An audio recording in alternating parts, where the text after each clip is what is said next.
Espíritu vamos a tener un encuentro con Dios. Encuentro que transforma las vidas. Encuentro que le da sentido al propósito de Dios en nuestras vidas. Le invito a abrir su Biblia en la epístola a los Efesios, capítulo 4. Cuando nos encontramos con Dios, vamos a disfrutar el deleite de su presencia.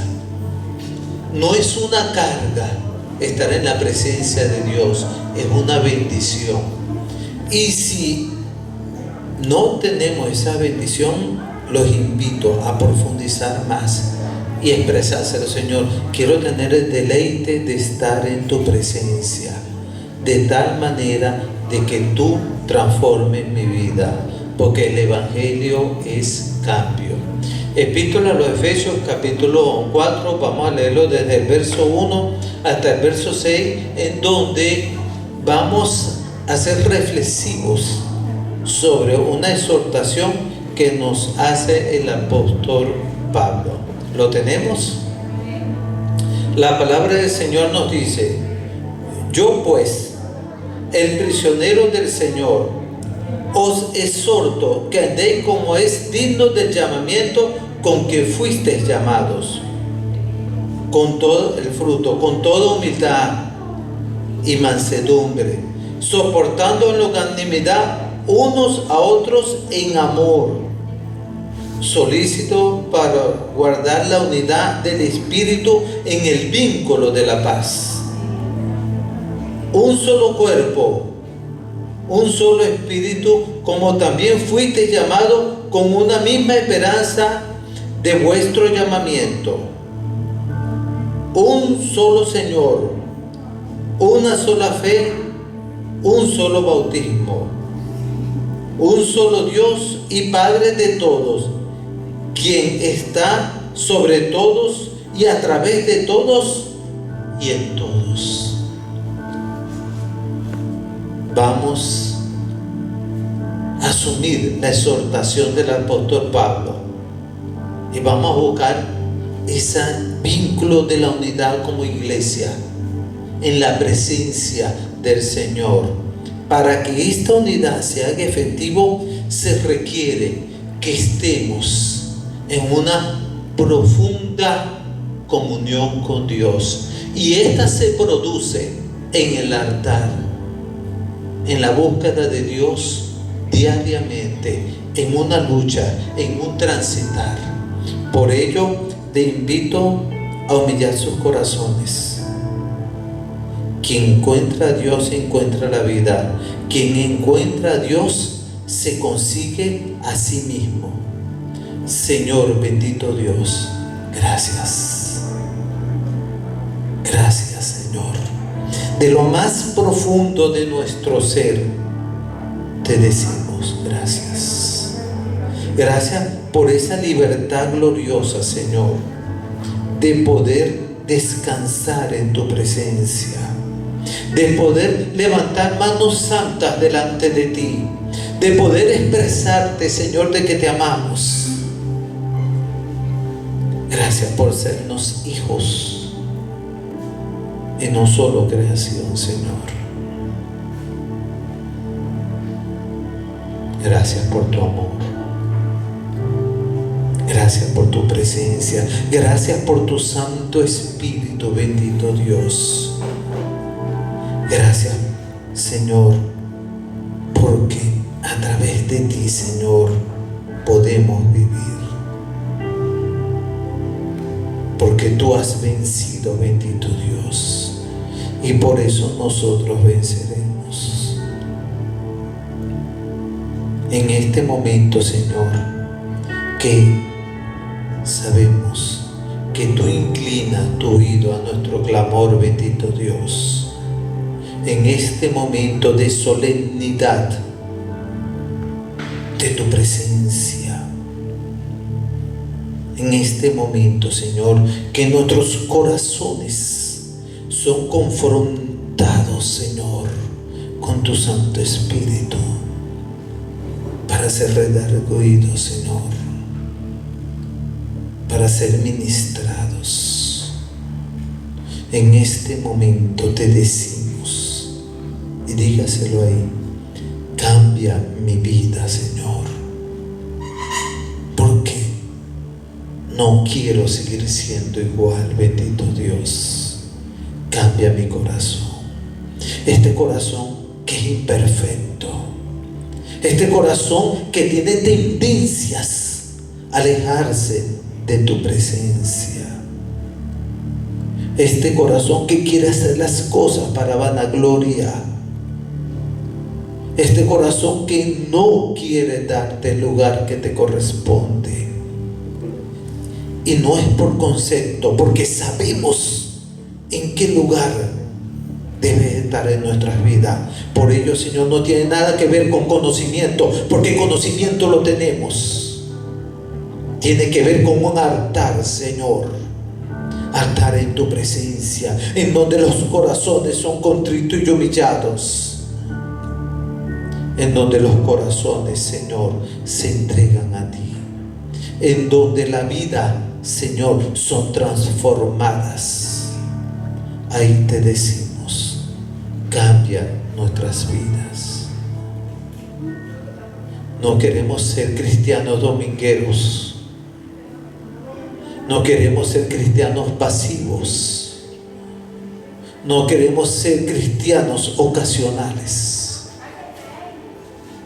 Queremos servirte, Señor, en el lugar y en el tiempo que tú ya has dispuesto para nosotros. Queremos llevarte ofrenda de amor, de arrepentimiento, de perdón, de favor, Señor, de servicio a la obra, bendito Rey amado. Queremos verte en medio de la muchedumbre, bendito Dios. Y queremos que el mundo te vea a ti a través de cada uno de nosotros, Señor, sirviéndote, honrándote, caminando en la dirección, Señor, que tú has pautado para cada uno de nosotros. Entonces, bendito Dios, nuestras vidas tendrán el sentido glorioso, el sentido santo, Señor.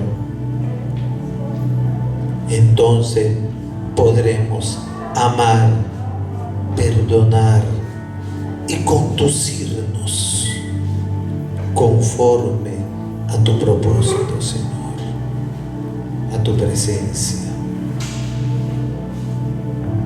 Ahora, Señor, vamos a disponer cada cántico, bendito Dios, cada alabanza, cada adoración, la exhortación, la predicación, bendito Rey amado, que todo lo hagamos, bendito Dios, para ti, porque tú eres digno de toda gloria y de toda honra.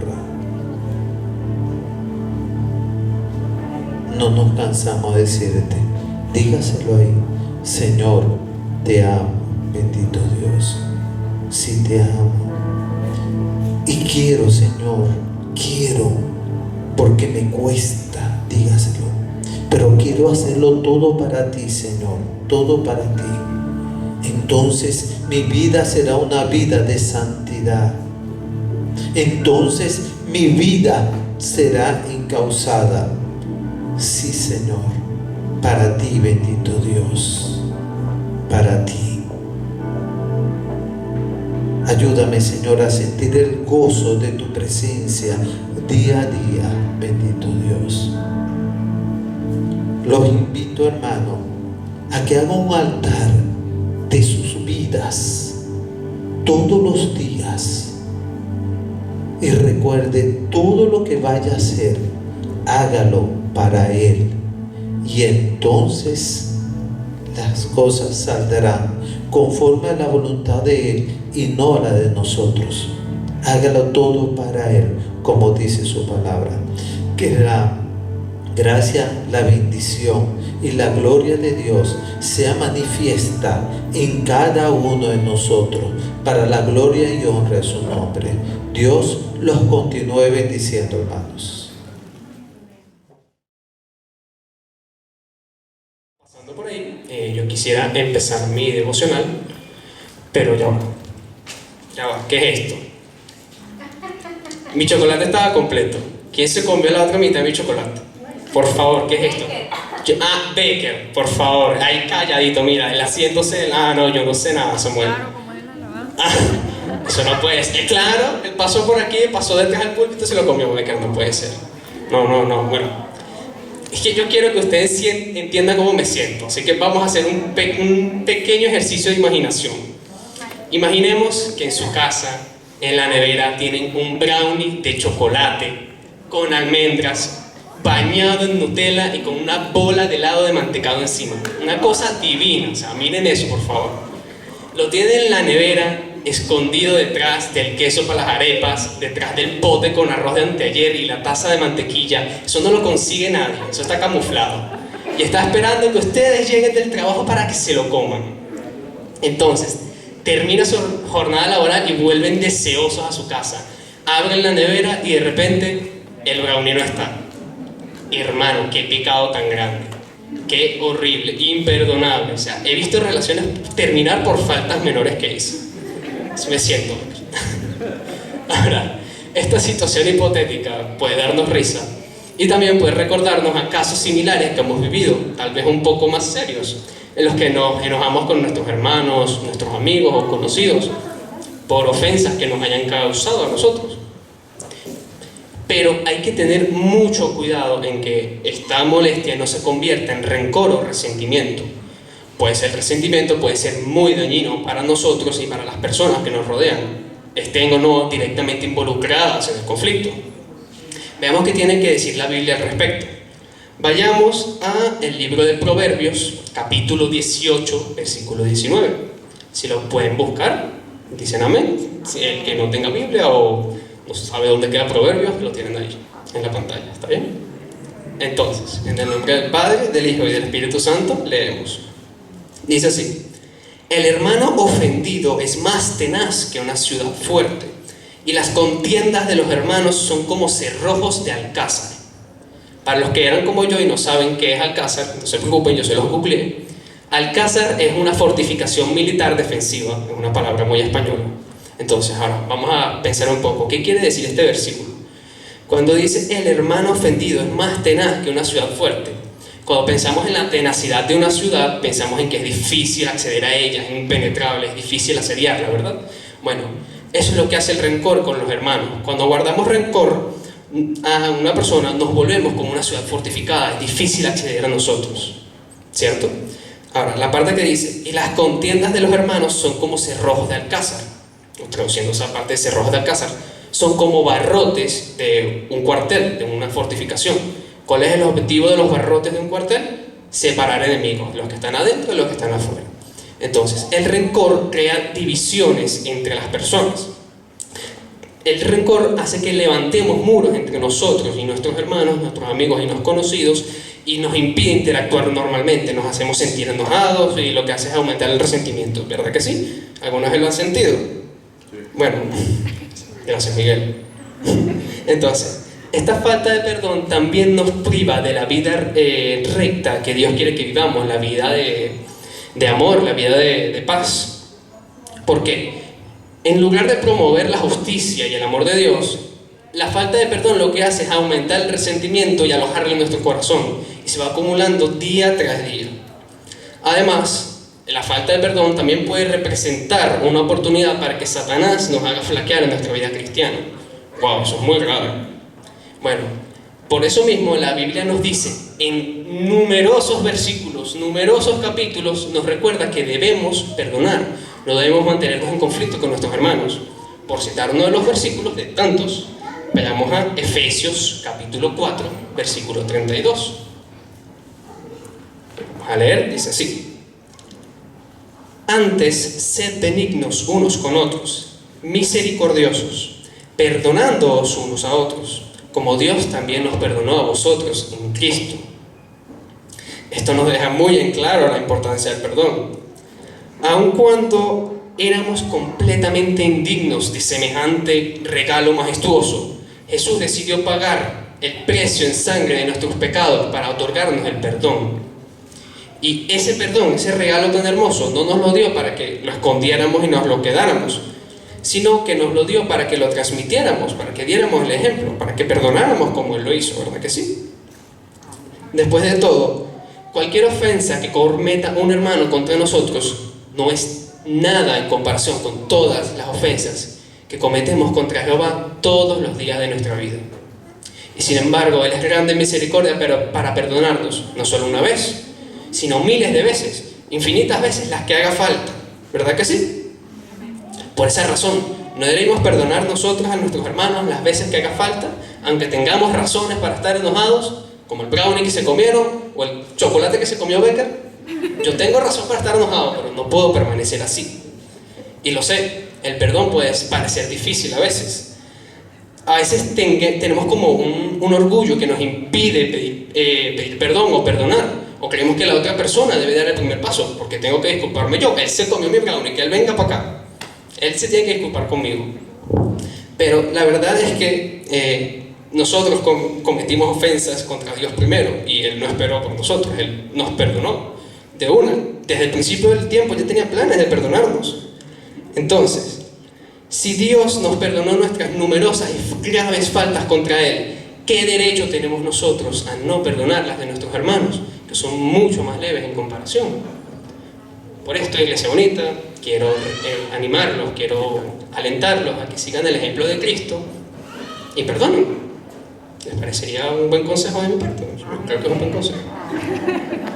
Esa ha sido mi devocional, hermanitos. Espero que les haya gustado. Un aplauso para el Señor, por favor. Un aplauso ruidoso para Dios, por favor. Sí, así me gusta. Gracias. Gloria a Dios. Muy bien. Ahora vamos a orar por esta palabra. En el Padre, del Hijo y del Espíritu Santo, oramos. Señor, gracias por este devocional, Señor, gracias por esta palabra que traes el día de hoy para nosotros, porque quieres exhortarnos a seguir tu palabra y hacer cada día un poco más como Cristo, Señor. Cada día seguir mejor su ejemplo, cada día ser mejores cristianos y poder llevar tu palabra y ser un ejemplo de todo lo maravilloso que hay en tu reino para el mundo, mi Dios. Te pido por favor que podamos asimilar toda esta información, que podamos llevarnos a nuestro hogar, que no se quede aquí, que ay, qué lindo devocional, no, Señor, que meditemos en esto en nuestra casa, en intimidad contigo, mi Dios. En el nombre de tu amado Jesús, amén y amén. Muy bien, hermanos. Amén. Filipenses capítulo 3. Voy a leerlo desde el versículo 1, trayendo a memoria lo que hablamos la semana pasada, y hasta el versículo 14. Dice: por lo demás, hermanos, gozaos en el Señor. A mí no me es molesto el escribiros las mismas cosas, y para vosotros es seguro. Guardaos de los perros, guardaos de los malos obreros, guardaos de los mutiladores del cuerpo, porque nosotros somos la circuncisión, los que en espíritu servimos a Dios y nos gloriamos en Cristo Jesús, no teniendo confianza en la carne, aunque yo tengo también de qué confiar en la carne. Si alguno piensa que tiene de qué confiar en la carne, yo más. Circuncidado al 8º día, del linaje de Israel, de la tribu de Benjamín, hebreo de hebreos, en cuanto a la ley, fariseo, en cuanto a celo, perseguidor de la iglesia, en cuanto a la justicia que es en la ley, irreprensible. Pero cuántas cosas eran para mi ganancia, las he estimado como pérdida por amor de Cristo. Y ciertamente aún estimo todas las cosas como pérdida por la excelencia del conocimiento de Cristo Jesús, mi Señor, por amor del cual lo he perdido todo y lo tengo por basura, para ganar a Cristo y ser hallado en Él, no teniendo mi propia justicia que es por la ley, sino la que es por la fe de Cristo, la justicia que es de Dios por la fe, a fin de conocerle y el poder de su resurrección y la participación de sus padecimientos, llegando a ser semejante a Él en su muerte, si en alguna manera llegase la resurrección de entre los muertos. No que lo haya alcanzado ya, ni que ya sea perfecto, sino que prosigo por ver si logro hacer aquello para lo cual fui también asido por Cristo Jesús. Hermanos, yo mismo no pretendo haberlo ya alcanzado, pero una cosa hago, olvidando ciertamente lo que queda atrás y extendiéndome a lo que está delante, prosigo a la meta, al premio del supremo llamamiento de Dios en Cristo Jesús. Señor, agradecemos por tu palabra, Señor, leída en esta mañana. Gracias, Dios mío, porque muchos, Señor, murieron, muchos dieron su vida, Señor. Prácticamente esta palabra fue escrita con sangre, Señor. Muchos dieron hasta su sangre para que esta palabra hoy pudiese llegar a nosotros. Gracias porque te plació revelarla, Señor, a ellos e iluminarla, Señor, para nosotros. Gracias por tu Espíritu Santo, Dios mío, porque es Él quien nos guía a toda la verdad y nos da la iluminación necesaria, Señor. Gracias, Señor, porque tú permites que en esta nación venezolana haya muchísimas versiones, Señor, en castellano de tu palabra, cosa que en pocos países, Señor, hay.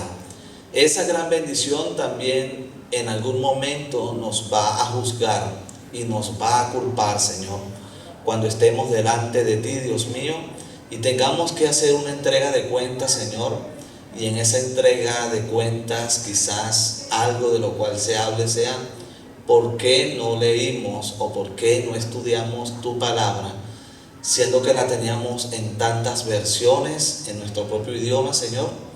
Y también siendo que la teníamos en nuestras bibliotecas, Dios mío, y ni siquiera la usábamos.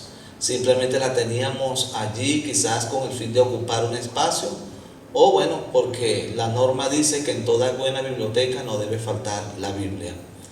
Entonces, Señor, quiero que tu Espíritu Santo, o pido que tu Espíritu Santo pueda redarguir a cada uno, Señor, para que puedan sentirse animados y motivados a leer tu palabra, Señor, la cual también está en digital en nuestros teléfonos, tablet, computadora, Señor, y en cualquier tipo de aparato electrónico, Señor.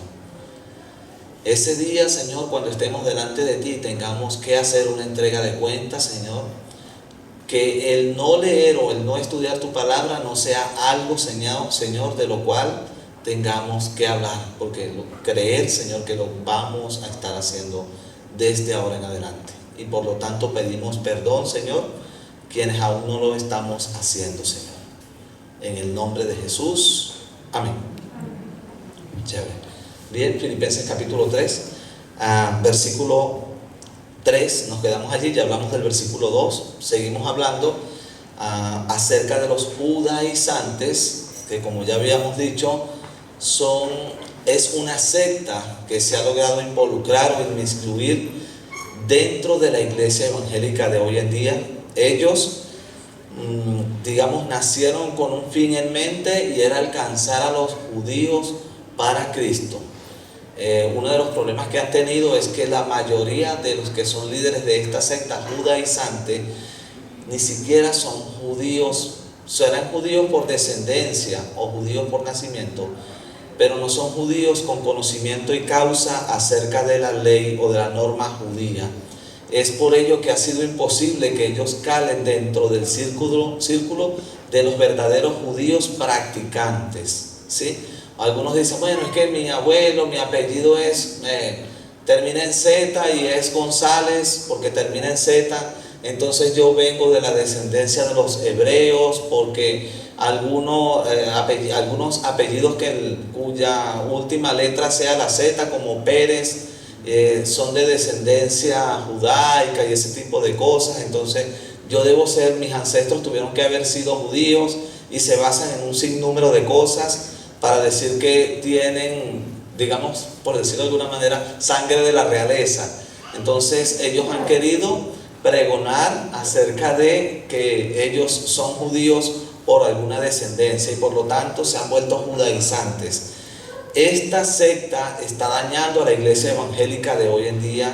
Esta secta está montando incluso persecuciones contra algunos evangélicos. Cuando hablo de persecuciones me refiero a que los llaman, les escriben, los buscan en su trabajo, vienen a la iglesia, los sacan de la iglesia. Es una persecución con el fin de convertirlos a que se vuelvan al judaísmo en cierta medida.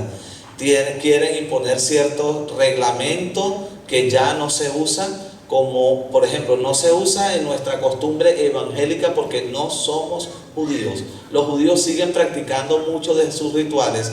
La iglesia evangélica no practica el ritual judío, puesto que somos libres en Cristo acerca de todos esos rituales.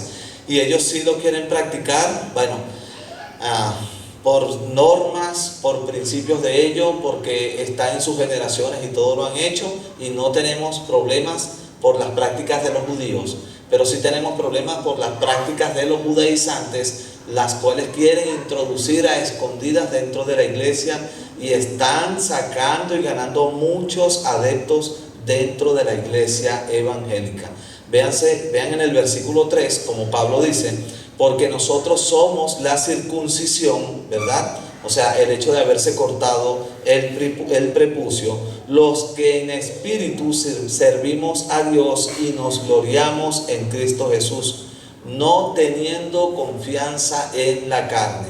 Esta secta tiene toda la confianza en su carne, porque ellos consideran que practican y han venido practicando durante muchos años ciertas costumbres judaicas, y eso entonces les hace aceptos delante de Dios, dando hacia entender que pareciera que Cristo no es suficiente para la salvación y que entonces cada persona debe poner algo de su parte para ser salvo. Por ejemplo, los judaizantes consideran que para tú completar tu salvación como debe ser, necesitas, aparte de algunos de ellos, porque están divididos también en algunos principios, algunos piensan que necesitas a Cristo, aparte de eso, guardar el día sábado, día de reposo. Otra, que tienes que circuncidarte también y cumplir algunos rituales, algunas normas o ceremonias de la ley mosaica. Entonces ellos han creado sus iglesias, están enseñando que hay que cambiar ciertas costumbres, incluso en cómo te alimentas, cómo comes o qué comes y qué ropa o atuendo debes usar. Debes usar esto cuando estás en tal ceremonia, debes usar lo otro. Entonces están tratando de llevarse a la iglesia evangélica tras ellos. Nuestro trabajo, hablar la palabra de Dios, explicar la Biblia, enseñar la Biblia, y parte de eso es lo que estamos haciendo. No se trata hoy de tirarle piedra a ellos, a los judaizantes, sino hablar la verdad de Dios tal como está acá escrita y nos la dejó el hermano Pablo para nosotros. Colosenses capítulo 2, versículo 11, la cual les invito a buscar, habla el apóstol Pablo acerca de la verdadera circuncisión para los que son de la iglesia. Dice, capítulo 2, versos 10 y 11, y vosotros estáis completos en él, que es la cabeza de todo principado y potestad. En él también fuisteis circuncidados con circuncisión no hecha a mano, al echar de vosotros el cuerpo pecaminoso carnal, en la circuncisión de Cristo. Es decir, en Cristo la iglesia ya ha sido circuncidada. Ya usted no necesita como creyente, bueno, especialmente los hombres, obviamente, mejor dicho, los hombres no necesitan circuncidarse porque en Cristo ya estamos circuncidados. Si usted por alguna razón fue circuncidado siendo pequeño o lo hizo por temas de salud, pues no hay problema en ello. El tema es que usted crea que tiene que cumplir con algunos rituales de la circuncisión, porque de lo contrario usted está lejos de Dios. No es así, no es la costumbre que enseña la Escritura y no es lo que el hermano Pablo dejó plasmado para cada uno de nosotros. En Cristo somos libres, y somos tan libres que ya no somos circuncisos sin haber puesto mano en la carne, específicamente en el prepucio, sino que el acto del Señor Jesús, de su sacrificio, nos hace entonces a todos poder participar de la bendición de la circuncisión hecha en Él. El versículo 4 dice, aunque yo tengo también de qué confiar en la carne, si alguno piensa que tiene de qué confiar en la carne, yo más. Pareciera que el apóstol acá está haciendo un poquito creído, un poquito, usted sabe, inflado, ¿no? Cuando dice, bueno, si alguno piensa que tiene de qué confiar en la carne, yo más. Él no lo está haciendo con un principio de querer ser prepotente o querer ser orgulloso ante todos, sino que él lo está haciendo con una manera. Si ustedes piensan que porque son judaizantes, porque están tratando de enseñar en la iglesia, porque ustedes han montado una persecución en la iglesia, desde Hechos capítulo 15 y aún hasta acá, hasta Filipos, están siguiéndome para dañar la obra de Dios. Bueno, yo les voy a hablar de mí. Quiero mostrarles realmente. Y Pablo pasa a poner, los gringos usan un término, ¿no? Ponen toda la carne sobre el asador. Nosotros diríamos, bueno, colocan todos los papeles sobre el escritorio. Pablo pasa a poner todas sus credenciales, a mostrar su chapa, como diríamos, para mostrar quién es él. Vean ustedes el versículo 15 cuando dice yo más, y como es yo más, entonces ahora paso a explicarle el por qué yo sí tengo de qué gloriarme en la carne. Dice, circuncidado primero al 8º día, es decir, Pablo cumplió, o su familia, su papá y su mamá cumplieron al pie de la letra el ritual puesto en Génesis capítulo, cuando la escritura habla Génesis capítulo 17, versículo 12, donde Dios le dijo a Abraham que todo niño debía ser circuncidado al 8º día. Ojo, Abraham no había sido circuncidado al 8º día, ni su hijo Ismael tampoco. Ellos fueron circuncidados. Por ejemplo, Ismael tenía 13 años cuando fue circuncidado, que era el hermano mayor de Isaac. Hijo, ¿se acuerdan?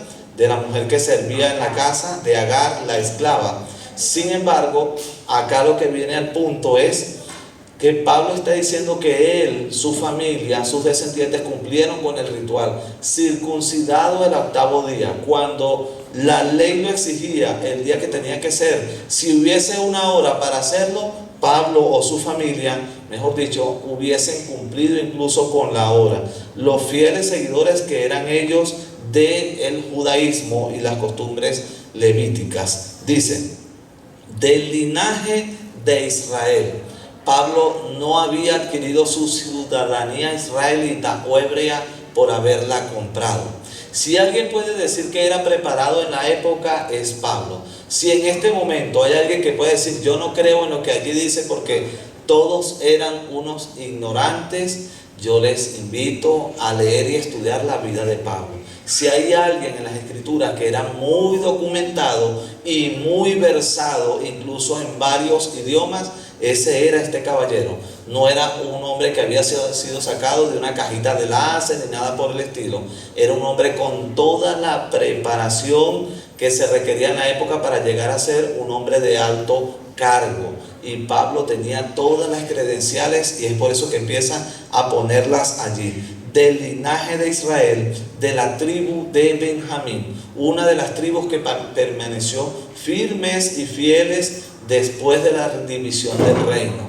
La tribu de Benjamín se alió con la tribu de Judá y permanecieron allí. Cuando se dijo Israel a sus tiendas, que se dividió la nación, ellos quedaron apegados allí. Nos quedamos contigo, Judá, que la tribu de Judá era la que cumplía con todos los pactos y mandamientos de Dios, y era de allí de donde salían todos los sacerdotes. Ellos se quedaron allí. De esa misma tribu de Benjamín es de donde sale el primer rey de Israel. ¿Recuerdan quién era? Saúl.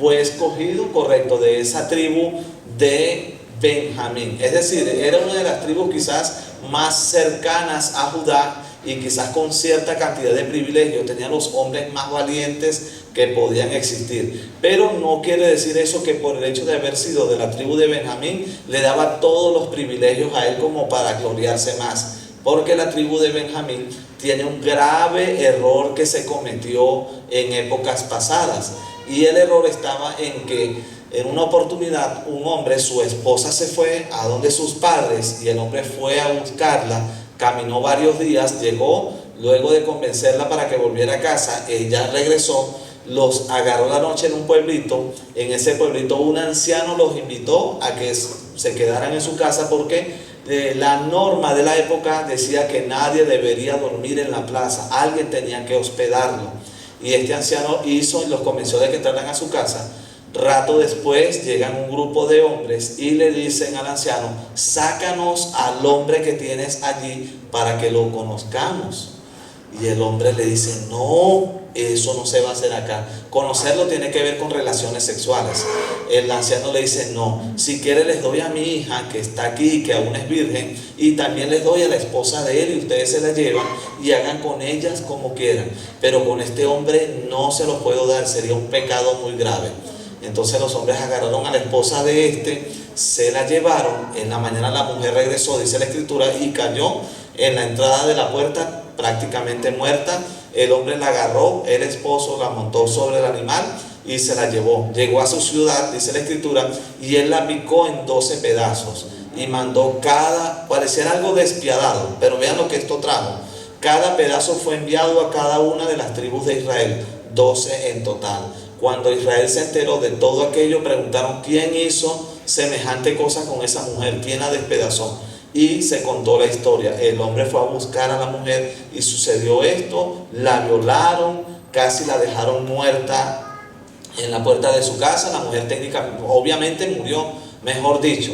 Y todo Israel, como un solo hombre, subieron a la batalla contra la tribu de Benjamín. Ello trajo como consecuencia que casi todos los benjamitas murieron, y después la nación quedó sin hombres adultos en la nación en Benjamín, en la tribu de Benjamín. Esto quiere decir que él era benjamita, pero se gloriaba de muchas cosas, pero había algo que podía ser una mancha en la tribu de Benjamín, y fue esa atrocidad que cometieron de violar a esa mujer. Sin embargo, Pablo dice que es de la tribu de Benjamín, dando a entender que venía de una casta muy pura. Luego dice, de la tribu de Benjamín, hebreo de hebreos. Cuando habla de hebreos, es que él era un hijo de un hombre y una mujer judías. Hebreos que eran practicantes de todas las normas y seguidores de la ley hebrea. Él no era una mezcla de un judío con una no judía, o de una judía con un gentil. Era un hombre que venía de una descendencia, de un linaje completamente puro. Alguien podía gloriarse de todo eso, y era Pablo. Y él está demostrando aquí, pareciera que está presumiendo de todo lo que tenía. Él está como gloriándose de todo lo que Dios le había dado a él, digamos como hebreo, en cumplir esa bendición. Y luego le dice: en cuanto a la ley, fariseo. Si alguien era fiel guardador de la ley de Moisés en la época, si alguna de las sectas del momento eran fieles guardadoras, eran los fariseos. Eran las personas más ortodoxas que usted puede imaginarse. Jesús dijo de ellos que colaban el mosquito y se tragaban el camello. Es decir, que aunque era de la tribu de los fariseos, o de la descendencia religiosa de los fariseos, aún ellos también eran pecadores. Y ellos eran tan cuidadosos en cumplir la ley que se dice que ellos colaban aún el vino que se iban a tomar. O sea, se los servían recién colado y aún así volvían a colarlo para cerciorarse de que un mosquito que podía volverlos inmundos no les hiciese eso. Fue también un fariseo quien estuvo cuando dice la escritura que un hombre iba de camino y pasó un sacerdote y había alguien herido y no se acercó a ayudarlo. ¿Por qué? Porque el sacerdote podía pensar que estaba muerto y se iba a contaminar. No, yo prefiero no contaminarme. Eran fariseos. El hombre que subió y tampoco se acercó era fariseo. Nadie quería acercarse a alguien o a una mujer inmunda. Una mujer que, por ejemplo, tuviese el periodo, un fariseo estaba lo más lejano posible, porque una mujer con el periodo en la época era una mujer considerada inmunda, y quien se acercara a ella también quedaba como inmundo. Es decir, los fariseos eran los más ortodoxos y fieles guardadores de la religión de aquellos días. Lucas, si lo buscamos, capítulo 18, verso 10, nos da un breve detalle de lo que realmente era un fariseo. Vamos a buscar Lucas, capítulo 18, versículo 10. Dice: 2 hombres subieron al templo a orar. Uno era fariseo y el otro publicano. El fariseo, noten esto, puesto en pie, oraba consigo mismo de esta manera: Dios, te doy gracias porque no soy como los otros hombres. Era como jactancioso, ¿no? Suena un poquito como creído, como que usted ore: te doy las gracias porque no soy como los otros evangélicos. O sea, soy algo distinto, mejor. Dice de esos hombres: ladrones, injustos, adúlteros. Y también dice: ni aún como este publicano. Vean cómo ellos rechazaban a los que no eran fariseos o no eran judíos como ellos. Luego habla un poquito de sus costumbres religiosas que muchas veces los evangélicos las tienen y son costumbres religiosas. Y digo costumbres religiosas porque a veces no lo hacen con el fin de agradar a Dios, sino con el fin de mostrar o presumir acerca de su religión. Y hablo de religión porque a veces tienen el evangelio más como una religión que como el plan de Dios para los hombres en la salvación. Dice: ayuno 2 veces a la semana y doy diezmos de todo lo que gano. Un hombre bastante ortodoxo, ¿no? Primero, no era como los publicanos, él era de una casta más pura, se creían ellos, los fariseos, fieles guardadores de la ley, al punto que habían hecho más leyes ellos mismos, más normas, y las agregaban, y se hacían cada día más cumplidores, iban añadiendo porque se volvieron desenfrenados con el tema de la ley. Eran tan rigurosos que quizás sentían que cumplir la ley, como lo decía, no era suficiente sacrificio. Es decir, tenemos que sacrificarnos un poquito más por cumplir la ley, y por ello hacían cada día, añadían más cosas a la ley, con el fin de ser cada día más fuertes en este tema. A veces tenemos dentro de las iglesias evangélicas personas que se vuelven farisaicas en muchas formas, exigiendo a otros hacer esto de tal o cual manera, exigiendo cómo orar, exigen algún tipo de posición para la oración. Es que ya no puedes orar de pie, tiene que ser de rodillas. Es que ya no puedes orar así, tiene que ser así. ¿Cuánto tiempo estás orando? No, solo 1 hora. No, tienes que orar mucho más. ¿Cuánto tiempo ayunas a la semana? Bueno, un solo día. No, lo mínimo tienen que ser 2 días a la semana. Entonces cargan, y lejos del cristiano sentirse libre en Cristo, lo que lo hacen es ser más esclavo. Ahora que está en Cristo, termina siendo más esclavo que cuando no estaba en Cristo. Antes era esclavo del pecado, ahora es esclavo de una persona que quiere imponer cada día más normas. Gracias al Señor estamos libres acá en la comunidad, y no lo digo para gloriarme, porque lo digo es para mostrar que la palabra de Dios, que es el libro que usamos, queremos cumplirlo a diario.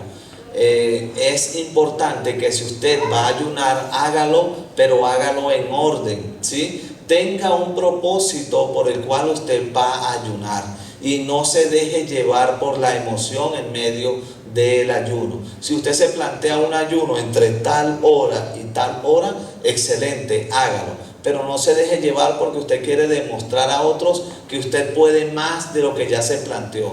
No lo haga de esa manera. Si ayune, hágalo con un propósito y con el fin de que sea para la gloria de Dios, ¿sí? Y no quiera involucrar o no pretenda involucrar a otras personas en su ayuno. Si usted está ayunando, no tiene por qué hacer que otros vengan a ayunar porque usted lo está haciendo.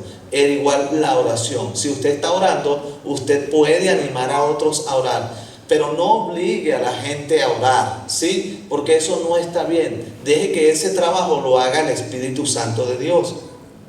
La Escritura dice que Él nos va a redarguir y Él nos va a llevar a toda verdad. Deje que el Espíritu Santo de Dios obre en el corazón de las personas y hagan lo que Dios quiere que hagan. Pero no los obligue usted, no sea usted la persona que está moviendo la voluntad de otros para que entren en ayunos largos o cortos, en largos momentos de vigilia, en que la vigilia no puede hacerse porque debe hacerse. Nosotros por costumbre, nosotros acá en la Comunidad de la Gracia la hacemos de 5 a 7 y media o a 8 de la noche. Así hacemos nuestra vigilia y nos gozamos en el Señor. Pero hay otros que quieren imponer que eso no es una vigilia, que las vigilias deben ser toda la noche. Pienso que eso tiene que ver con costumbres, porque los judíos dividían las vigilias en cuatro vigilias durante la noche: 6 a 9, 9 a 12, 12 a 3 y 3 a 6 de la mañana. Así eran las costumbres judías, y así muchas iglesias lo hacen y no hay problema. El tema está cuando usted quiere obligar, entonces nos convertimos como en fariseos cristianos, queriendo imponer sobre otros normas y costumbres. No, porque yo vengo de tal o cual zona y así lo hacíamos allá y así se tiene que hacer aquí. No, aquí estamos libres en Cristo Jesús, y no libres para el pecado, sino libres para cumplir la Escritura, la palabra del Señor. A Pablo, cuando habla de los fariseos, estaba refiriéndole o mostrándole a los judaizantes: yo soy, o yo vengo de los fariseos, de los más radicales, yo vengo de allí. ¿Por qué Pablo les diría eso? Seguramente muchos de esos judaizantes ni siquiera habían pertenecido jamás a los fariseos. Muchos de esos judaizantes ni siquiera eran de descendencia judía, sino que seguramente se habían anexado a través de ciertos rituales para cumplir la ley judía.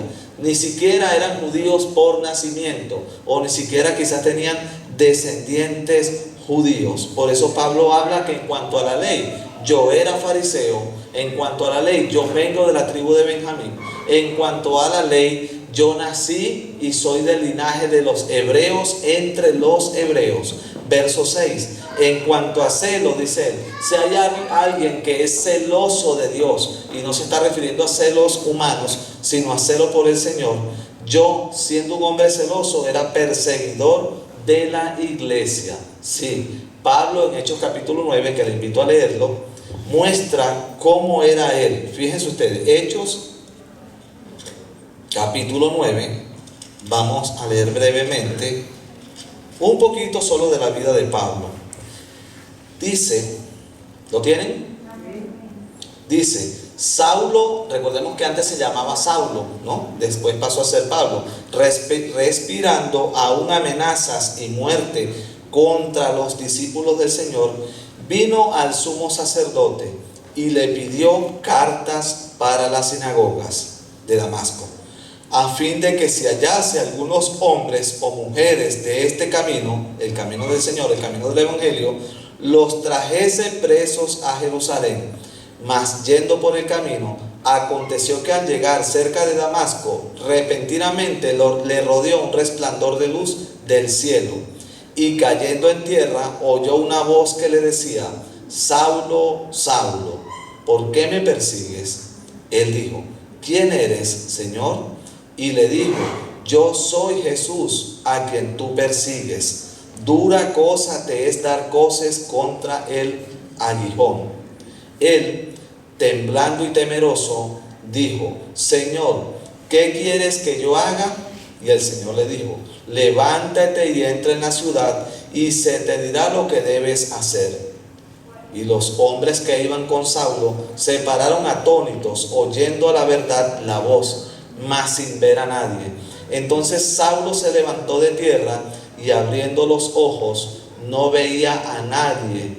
Así que, llevándolo por la mano, le metieron en Damasco, donde estuvo 3 días sin ver, y no comió ni bebió. La historia continúa con un hombre, y quiero resumir un poco acá, a quien Dios llama y le dice: mira, Ananías, se llamaba el hombre, ve a tal sitio, allí te vas a conseguir a un hombre, se llama Saulo, colocas las manos sobre él y vas a orar por él, y el hombre va a recobrar su vista. Ananías dijo: ya va, yo creo que estamos confundidos, creo que no estamos hablando de la misma persona, o no sé.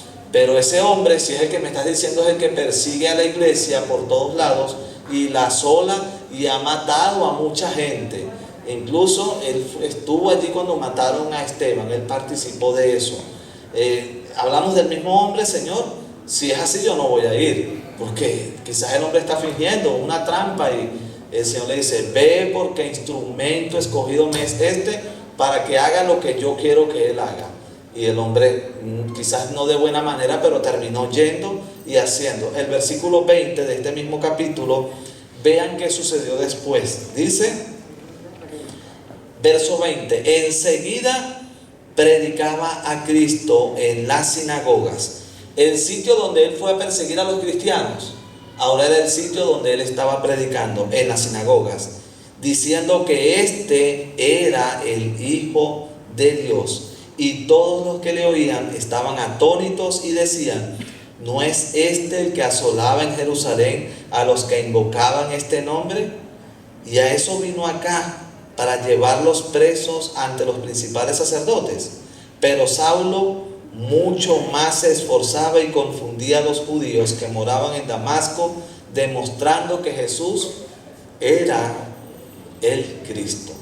Entonces, si alguien era celoso de las normas, de los rituales y de la ley mosaica, era este caballero, Saulo. En cuanto a la ley, dice él, bueno, en cuanto a celo, el más perseguidor de la iglesia. En cuanto a la justicia, versículo 6, que es en la ley irreprensible. ¿Saben qué? A Pablo nadie podía señalarlo y decirle: no, Pablo ha fallado mucho en cumplir la ley de Moisés. Pablo ha tenido demasiados errores. No, ustedes no han visto a Pablo qué es lo que él es. Pablo es un mujeriego, o Pablo es esto o lo otro. No, nadie podía señalar a Pablo y decir: no, Pablo, lo que pasa es que nadie conoce tu pasado, yo sí lo conozco. El pasado de él era un estatus de vida de lo más cumplidor de la norma hebraica que se pueda usted imaginar. Pablo era el hombre más seguidor de la ley y más cumplidor, al punto que él dice: en cuanto a la ley, irreprensible. Es decir, nadie puede señalarme, nadie puede reprenderme y nadie puede decir que hice o no hice tal cosa. Y luego dice, irreprensible, verso 7, pero cuántas cosas eran para mí ganancia, las he estimado como pérdida por amor de Cristo. Como acá hay bastantes personas que saben de matemáticas, de números, de llevar un libro, una relación de una empresa, o si usted lleva su propia administración de cuánto recibe y cuánto gasta. Si usted lleva un libro con su haber, su saldo y su debe, usted puede imaginarse de qué está hablando el apóstol Pablo acá. Él pasa a describir su vida como un libro de cuentas, un libro de contabilidad, donde él dice: lo que para mí, siendo no cristiano o no siendo cristiano, lo que para mí era un saldo a favor, un buen número en mi cuenta bancaria, un buen número allí en mi libro, bueno, eso realmente era pérdida. Ese haber que yo creía que era un gran haber allí para mí, terminó siendo algo que me perjudicaba. Y es por eso que en el verso 7 él dice: pero cuántas cosas eran para mi ganancia. Lo que él estimaba que era lo mejor que podía cumplir y hacer, ahora la ha estimado como pérdida.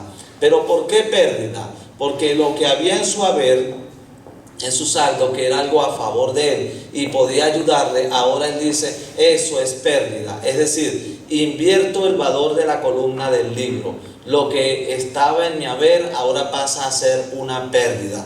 Pero lo que antes era una pérdida, que yo consideraba que perseguir a los cristianos y asolar las ciudades y todo eso, lo que yo consideraba que era una ganancia, lo que yo consideraba que era algo bueno, resulta que terminó siendo algo malo. Es decir, se invierten los valores en su libro de contabilidad. Y el versículo 8 dice: y ciertamente aún estimo todas las cosas como pérdida por la excelencia del conocimiento de Cristo Jesús, mi Señor, por amor del cual lo he perdido todo y lo tengo por basura para ganar a Cristo. Es decir, se invierten los valores. Lo que era pérdida ahora pasa a ser la columna de ganancias, y lo que era la columna de ganancias pasa ahora a estar en la columna de pérdidas. Pablo está hablando que eso él lo tiene por basura. Aquí dice basura en esta versión, otras traducen estiércol, otras dicen heces. Eso quiere decir que Pablo está diciendo que ya eso, lo que él hacía en el ritual judío, no vale de nada, es un desecho humano. Eso queda en la columna de pérdidas de ahora en adelante. Pablo considera que todo lo que él había hecho, siendo fiel seguidor y fiel cumplidor de la ley, ahora ya no funciona en Cristo. Me imagino cómo se sentían esos judaizantes cuando se enteraban de lo que Pablo estaba diciendo en ese momento. Este hombre es un profano, este hombre es un sacrílego o cualquier cantidad de cosas. Pablo no temía lo que les estaba diciendo y más bien les mostraba a ellos que estaban completamente equivocados y errados en su forma de ver las cosas, al punto que les dice: ahora en Cristo todo es ganancia. Verso 10 dice: y ser hallado en Él, no teniendo mi propia justicia, que es por la ley. Pablo se consideraba un hombre justo porque él se medía con el metro de la ley, con la medida de la ley, y él se consideraba justo por eso. Ahora dice: no teniendo mi propia justicia por la medida de la ley, sino la que es por la fe de Cristo, la justicia que es de Dios por la fe. Es decir, una justicia que se adquiere simplemente por creer en Cristo, por tener la fe en el Salvador. Ya no es por la fe y el cumplimiento de la ley, por la fe y las obras de la carne. Ahora es simplemente por la fe en uno, en el Salvador. ¿Cómo lleva usted su vida? Su vida la lleva usted en base a cumplimiento de rigurosas normas y políticas y cosas que si usted cree que no las hace, entonces es un reo del infierno. O sencillamente usted lleva su fe diciendo: bueno, yo creo en Cristo y Él es mi Salvador y Él hizo todo por mí. Si hablamos de Pablo, pareciera que Pablo aquí se elogia, y en cierta medida sí lo hace. Pablo está poniendo sus credenciales sobre el escritorio para que todos la lean, pero ahora él está reconociendo que esas credenciales y todo lo que él alcanzó lamentablemente no funciona en Cristo. Pasa todo a ser algo que ya no es funcional, y se da cuenta que lo único funcional acá es la fe en el Señor Jesucristo, el creer en Dios. Verso 10 dice: a fin de conocerle. Vean que todo lo deja por basura y ahora anhela ¿qué? Conocerle, y el poder de su resurrección y la participación de sus padecimientos, llegar a ser semejante a Él en su muerte.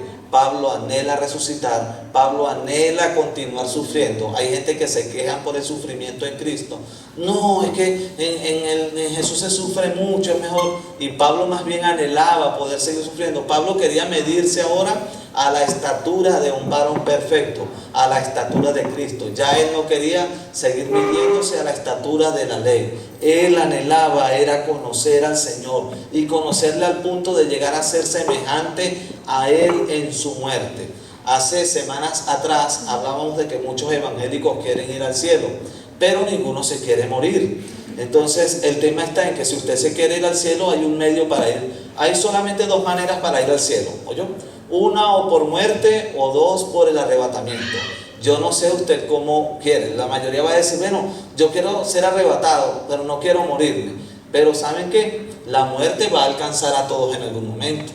Ayer estuvimos en una funeraria despidiendo a un pastor, el pastor de la primera iglesia. Cuando yo creí, falleció. Un tema allí de salud con el corazón, falleció. Ojo, la familia, bueno, una pérdida sensible, una pérdida humana, el dolor queda, pero mucha gente contenta, chévere, ya está con el Señor, ya partió, ya está en su presencia, y como dice Dani Berrío, sus ángeles le rodean y su vestidura blanca sobre su cuerpo resplandece.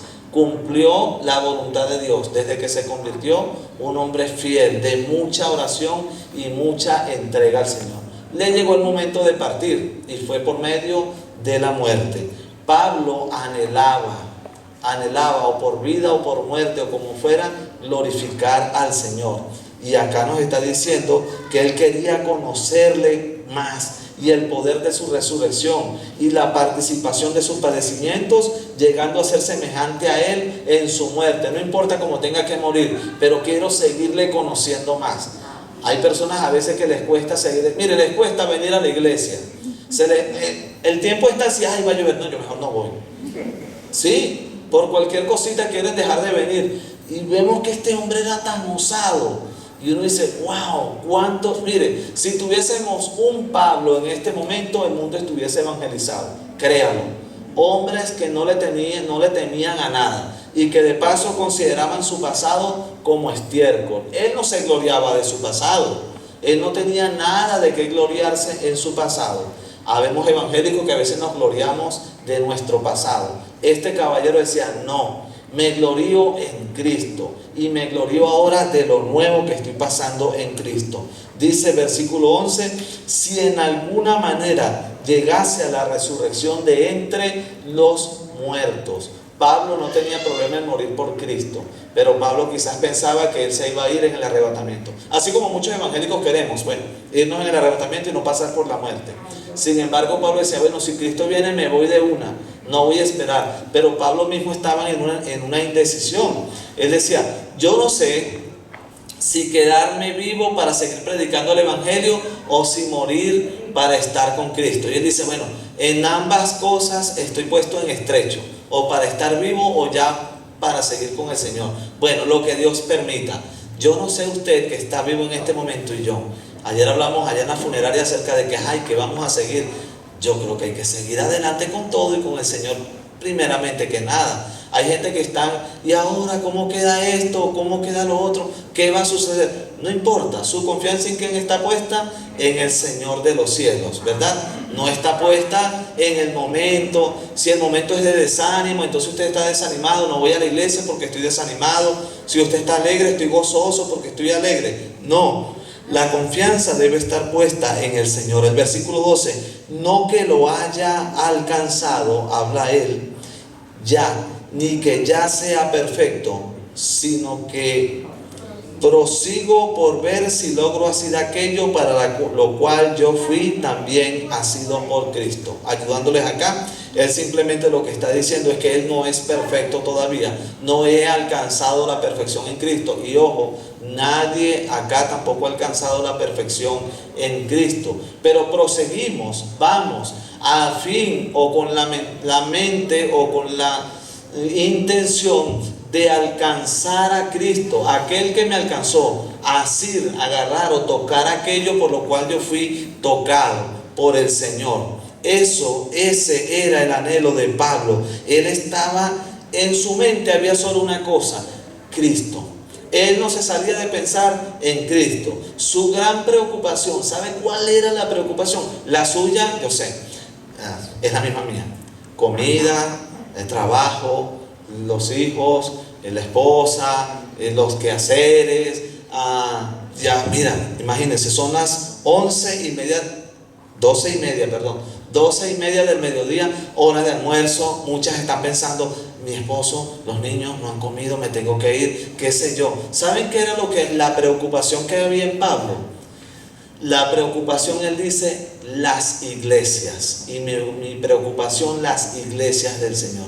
Pablo no podía salir de dos pensamientos, una en Cristo y otra la preocupación por todas las iglesias del Señor, que estuvieran perseverando y unánimes. Esa era la angustia que había en Pablo. Y él dice, yo no pretendo haberlo yo alcanzado, pero una cosa hago, olvidándome ciertamente de lo que queda atrás y extendiéndome a lo que está delante. Pablo el pasado lo dejó allá atrás. Hay personas dentro de la iglesia que quieren vivir en su pasado. No quieren entender o se niegan a aceptar que hay una nueva realidad en Cristo. Y usted habla con ellos y lo que hablan es el pasado. Pablo tocó su pasado acá simplemente para demostrar a los judaizantes y para dejar una lección a nosotros, la iglesia de Cristo, de que lo viejo ya queda atrás y que ahora cada uno de nosotros debe extenderse y alcanzar lo que está delante y seguir y proseguir en el camino del Señor. Pero hay personas que todavía quieren vivir en ese pasado y saben, no salen de lo viejo. Creo que es necesario que cada uno de nosotros se ponga en pie de lucha y entienda, sigo hacia adelante, hacia donde está Cristo. ¿Cuál es la meta? La meta es Cristo. La meta es llegar a ser como Él. Y cada uno de nosotros debe esforzarse por ello. No seguirnos quedando allí atrás. Y las generaciones nacen, crecen y están en reproducción otra vez. Y usted está ¿dónde? En el pasado, viviendo de glorias viejas o lamentándose de las cosas que pudo hacer y no hizo. De cosas que quedaron atrás. Ay, no logré esto. Si yo pudiera, si pudiera devolver el tiempo tantos años, si pudiera devolverme al día de ayer. Eso, hermanos, quedó atrás. Quedó en el pasado. Viva una vida nueva en Cristo Jesús. El versículo 14 dice: prosigo a la meta. El creyente está llamado a proseguir a la meta. ¿Cuál es la meta? Dice acá: al premio del supremo llamamiento de Dios en Cristo Jesús. La meta es Cristo Jesús.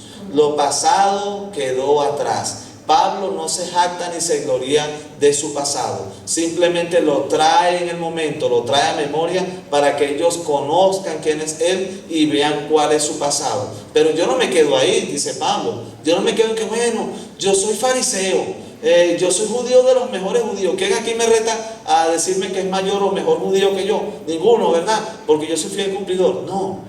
Él dice, ¿saben qué? Mi interés es conocer cada día más a Cristo. ¿Cómo conoces cada día más a Cristo? Cuando hables la Biblia, cuando lees la Biblia, cuando dejas que Cristo se glorifique en tu vida, cuando permites que Jesús crezca cada día más en ti. Allí tú estás mostrando que eres un hijo de Dios. Y no te sigues gloriando en que ayer logré leer y lo haces público 15 minutos la Biblia, o ayer logré orar toda la noche. No, deja todo eso allá. Vive una nueva vida para el Señor. Entrégale todo lo que tienes a Él. Creo que es parte de lo que tienes que hacer. ¿Saben qué? Renunciar a eso. Pablo renunció a todo lo viejo, y no estoy hablando de renuncias de proclamas y decretos, sino me estoy refiriendo a que Pablo había renunciado a todo lo viejo y decidió seguir a uno, decidió seguir a Cristo. Tenemos hermanos dentro de la iglesia que les cuesta renunciar a lo viejo y quieren seguir viviendo allí apegados a lo viejo. Sigan a Cristo. Él es la meta. El premio del supremo llamamiento lo llama Pablo, Cristo Jesús. Y él luchaba. Seguramente en su cabeza, en su mente había cómo eran los juegos o los deportes que practicaban los griegos. Y es lo que seguramente él está viendo cuando escribe eso. Los griegos corrían y todos corrían a fin de ganar algo. ¿Sabe qué ganaban? Un pedacito de laurel. Esa era la corona. Ah, mire, este ganó en los 100 metros planos, colócale un trocito de laurel acá en la cabeza. Esa era el premio, o ese era el premio. Y se esforzaban y hacían dietas y se ejercitaban y todo ese poco de cosas que ellos necesitaban simplemente por obtener un pedazo de laurel en su cabeza. ¿Sí? El creyente no va a obtener un laurel en su cabeza. El creyente corre hacia la meta, y la meta es Cristo. No porque la meta está en movimiento, la meta está en un lugar fijo, pero aún no hemos llegado y por lo tanto proseguimos para llegar a esa meta. El pastor Alexis, quien falleció el día viernes, o el jueves, perdón, en la noche, ya llegó a la meta, lo logró. El pastor Alexis cumplió con su cometido, era llegar al premio del supremo llamamiento. Habemos muchos que estamos acá, que estamos y debemos continuar estando en pro de la lucha, de llegar a esa meta.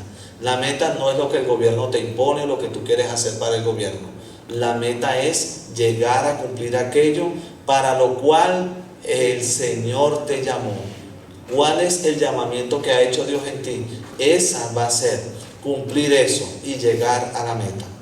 Padre, te doy las gracias, Señor, por cada uno de los que acá están, Señor. Necesitamos entender, Jesús, que eres tú la meta y eres el supremo, el premio de ese supremo llamamiento, Señor. Ayúdanos a continuar adelante, perseverando en tus caminos, Señor. Que cada uno pueda permanecer fiel. Que no sean las emociones las que nos controlen a nosotros, Señor. Que no sea el cómo hoy me siento, si me siento alegre o triste, deprimido, afligido, sino que quien nos controle sea tu Espíritu Santo. Que no sean los negocios, Señor, los que dicten nuestra pauta del día a día, los que lleven nuestra norma siempre, no, sino que seas tú, Señor. Que quienes inician un negocio, Señor, puedan entender que primero en ese negocio debes estar tú, Señor, y el fiel, Señor, seguimiento a ti. Ayuda a cada uno de los que acá están, Señor, a continuar perseverando en tus caminos, Señor, y a aprender cada día más de tu palabra, entendiendo que en ti somos libres de rituales, libres de exigencias de la ley, y que no somos libres para pecar, no, somos libres para seguirte a ti. Estamos liberados del pecado para poder, Señor, seguirte a ti. Gracias por cada uno de ellos, Señor, de los que aquí están. Guárdales, ayúdales, fortaléceles, Señor, y permíteles que ellos puedan llegar a la meta del supremo llamamiento, Señor, que eres tú. En el nombre de Jesús, para tu gloria y honra. Amén. Dios les bendiga.